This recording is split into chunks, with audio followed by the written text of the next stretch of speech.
Good morning दोस्तों, स्वागत है आपका आज के मुख्य समाचारों की वीडियो में। जी हां दोस्तों, यहां पर आपको देखने को मिलेगी सुबह से लेकर शाम तक की सारी के सारी बड़ी खबरें, मुख्य समाचार, ब्रेकिंग न्यूज अपडेट के रूप में। तो दोस्तों आपसे रिक्वेस्ट है इस वीडियो को ज्यादा से ज्यादा लाइक और शेयर करें। तो दोस्तों जानते हैं आज की पहली बड़ी खबर। किसान नेताओं का सरकार को अल्टीमेटम, कहा सड़कों के बाद अब रोकेंगे रेल। जी हां दोस्तों, केंद्र सरकार के 3 मंत्रियों की साझा प्रेस कॉन्फ्रेंस के कुछ ही मिनटों बाद भारतीय किसान यूनियन के राष्ट्रीय प्रवक्ता राकेश टिकैत ने पीसी की है। इस दौरान टिकैत ने आरोप लगाया है कि केंद्र सरकार बिल पर बात न करके सिर्फ योजनाओं पर बात कर रही है। किसान कानून में जो संशोधन चाहते हैं उन्हें करने के लिए सरकार तैयार नहीं है, इसलिए कानून रद्द करने की मांग पर किसान अड़े हैं। टिकैत ने कहा है कि सरकार बातचीत में मसला हल करने की बात करती है, लेकिन एमएसपी की बात करने पर चुप्पी साध लेती है। लेकिन किसान भी कानून को रद्द करवाने का मन बनाकर आए हैं। हमारा साफ कहना है कि बिल वापस हो। इसके बाद दोस्तों रुक करते हैं अगली खबर का। किसानों को कृषि मंत्री का सीधा संदेश, आंदोलन वापस नहीं तो कानून में बदलाव नहीं।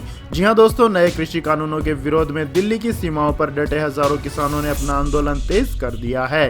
5 दौर की वार्ता और 8 दिसंबर को केंद्रीय गृह मंत्री अमित शाह से मुलाकात के बाद भी समस्या जस की तस बनी हुई है।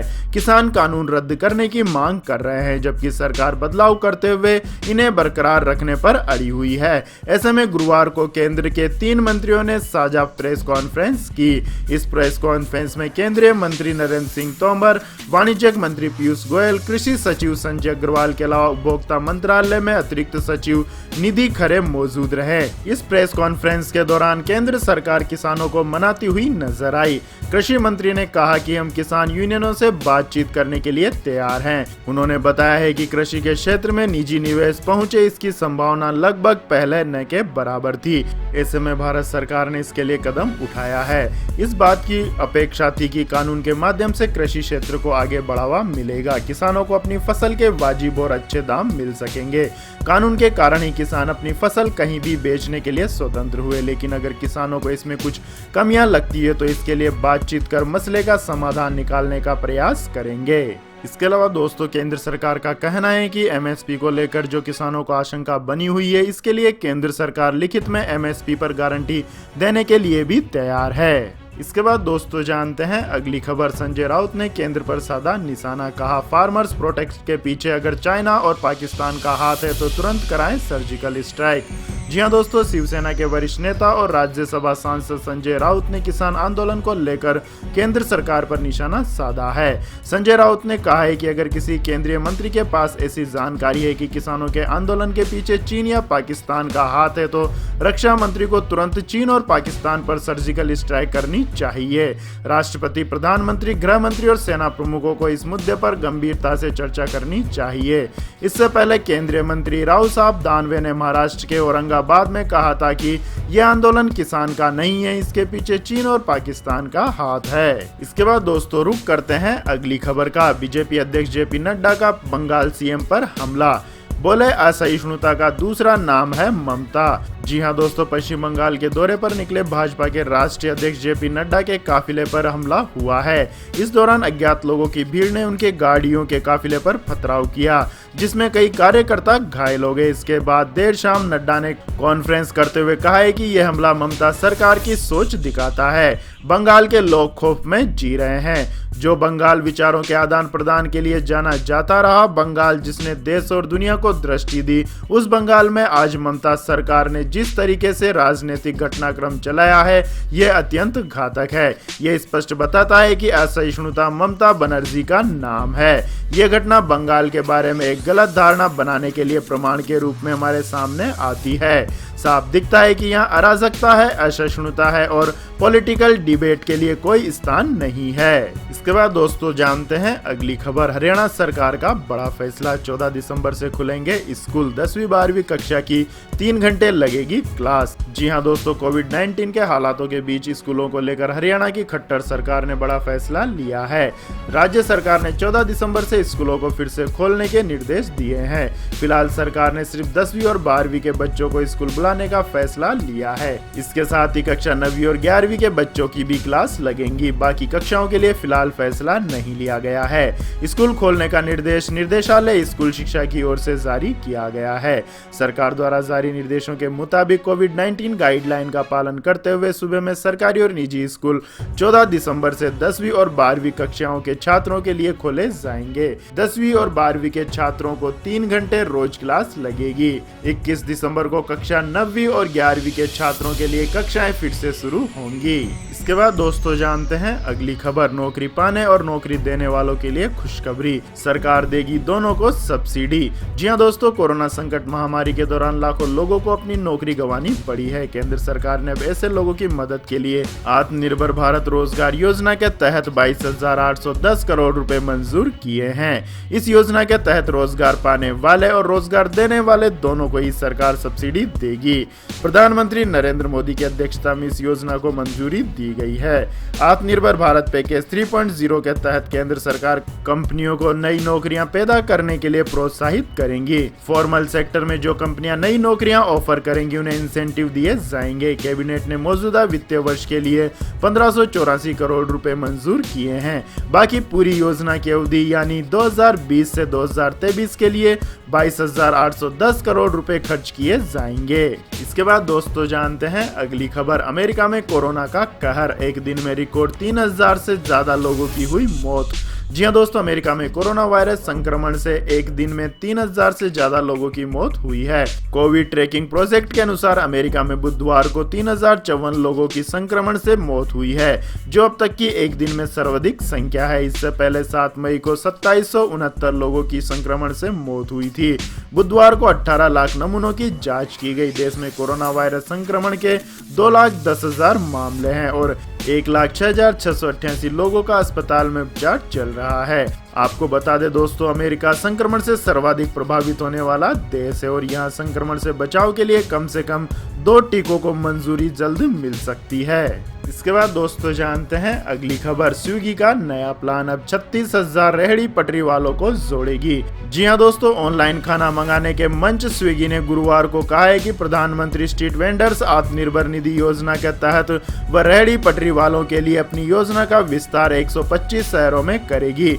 देश भर में लगे लॉकडाउन के बीच केंद्र सरकार ने रेहड़ी पटरी वालों और छोटी दुकान चलाने वालों को सस्ता कर्ज देने के लिए इस योजना की शुरुआत की थी। स्विगी ने एक बयान में कहा है कि पहले चरण के तहत कंपनी 36,000 रेहड़ी पटरी वालों को जोड़ेगी, जिसके तहत 125 शहरों में उनके मंच के जरिए लोन दिया जाएगा। इसके लिए स्विगी ने आवास एवं शहरी मामलों के मंत्रालय के साथ अहमदाबाद, वाराणसी, चेन्नई, दिल्ली और इंदौर में एक पायलट परियोजना लागू की थी, जिसके तहत 300 से अधिक रेहड़ी पटरी वाले पहले ही इसके मंच से जुड़ चुके हैं। इसके बाद दोस्तों जानते हैं अगली खबर। चुनाव आयोग वोटर कार्ड डिजिटल फॉर्मेट में लाने की कर रहा है तैयारी। आधार कार्ड की तरह हो सकेगा डाउनलोड। जी हां दोस्तों, चुनाव आयोग जल्दी वोटर कार्ड को डिजिटल फॉर्मेट में तब्दील करने की योजना पर काम कर रहा है। आसान शब्दों में समझे तो आने वाले समय में आधार कार्ड की तरह वोटर आईडी कार्ड को भी डिजिटल फॉर्मेट में अपने पास रख सकेंगे। हालांकि मौजूदा फिजिकल कार्ड भी वोटर के पास रहेगा। मौजूदा वोटर कार्ड होल्डर्स को वोटर हेल्पलाइन ऐप के जरिए केवाईसी कराने पर ही यह सुविधा मिलेगी। चुनाव आयोग का मकसद मतदाताओं को इलेक्टर्स फोटो आइडेंटिटी कार्ड की सुविधा आसानी से उपलब्ध कराना है। इसके बाद दोस्तों जानते हैं अगली खबर। पुतिन पर नहीं हो सकेगा कोई भी मुकदमा, सभी रूसी राजनेताओं ने किया विधेयक का समर्थन। जी हां दोस्तों, रूस के सभी राजनेताओं ने उस एक विधेयक को समर्थन दे दिया है जिसके मुताबिक रूस के राष्ट्रपति व्लादिमीर पुतिन और उनके परिवार पर उनके राष्ट्रपति नहीं रहने के बाद भी किसी भी तरह का आपराधिक मुकदमा नहीं चलाया जा सकेगा। ये विधेयक उन संवैधानिक संशोधनों का हिस्सा है जिन्हें जुलाई में एक जनमत संग्रह में सहमति दी गई थी। बीबीसी की रिपोर्ट के मुताबिक रूस के दोनों सदनों से यह बिल पास हो गया है। पुतिन के समर्थक रूस के दोनों सदनों में बहुमत रखते हैं। बतौर राष्ट्रपति पुतिन का कार्यकाल साल 2024 में पूरा हो जाएगा, लेकिन किए गए संशोधनों के मुताबिक वह 2024 के बाद भी 2 कार्यकाल यानी 12 साल तक बतौर राष्ट्रपति पद पर बने रहेंगे। इसके बाद दोस्तों जान लेते हैं आज के मौसम अपडेट्स। तो दोस्तों दिल्ली एनसीआर में अगले 2 दिन में होगी हल्की बारिश, प्रदूषण से मिलेगी राहत। जी हां दोस्तों, अब तक गुनगुनी धूप का आनंद ले रहे दिल्ली एनसीआर के लोगों को अब ठंड में ठिठुरन पड़ सकता है। भारतीय मौसम विभाग ने भविष्यवाणी की है कि अगले 2 दिनों में दिल्ली और उसके आसपास के शहरों में हल्की बारिश हो सकती है।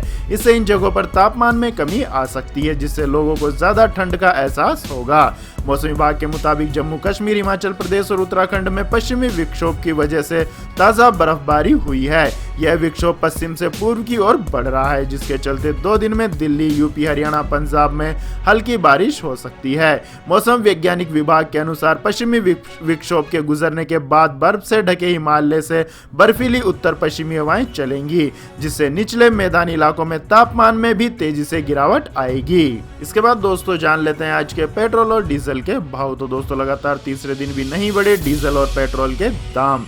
जी हां दोस्तों, पेट्रोल डीजल की कीमतों में लगातार तीसरे दिन भी कोई बदलाव नहीं हुआ है। लगातार 6 दिन तक बढ़ने के बाद पेट्रोल डीजल के दाम थम गए हैं। आज तेल मार्केटिंग कंपनियों ने कीमतों में फिर कोई बदलाव नहीं किया है, जिससे देश की राजधानी दिल्ली में 1 लीटर पेट्रोल का भाव 83 रुपए 71 पैसे और 1 लीटर डीजल का भाव 73 रुपए 87 पैसे अपने पूर्ववर्ती दामों पर ही बना हुआ है। इसके बाद दोस्तों रुक करते हैं अगली खबर का। सोने के दामों में आई भारी गिरावट, चांदी भी हुई सस्ती।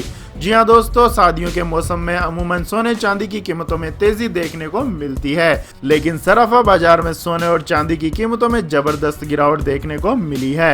HDFC सिक्योरिटीज के मुताबिक राष्ट्रीय राजधानी दिल्ली में सोने का दाम 534 रुपए की भारी गिरावट के साथ 48,652 रुपए प्रति 10 ग्राम पर आ गया है। इसके अलावा दोस्तों दिल्ली में चांदी की कीमत में 628 रुपए की जबरदस्त गिरावट आई है, जिससे 1 किलोग्राम चांदी का भाव 62,711 रुपए पर पहुंच गया है। इसके बाद दोस्तों जानते हैं अगली खबर। बेटी की शादी में सरकार इस स्कीम के तहत दे रही है 10 ग्राम सोना। जी हां दोस्तों, बेटी की शादी के लिए माता पिता पूरी जिंदगी भर प्लानिंग करते हैं। बेटी को उपहार के तौर पर ज्वेलरी देना हमारे देश में एक परंपरा है, पर सभी परिवारों के लिए आसान नहीं होता है।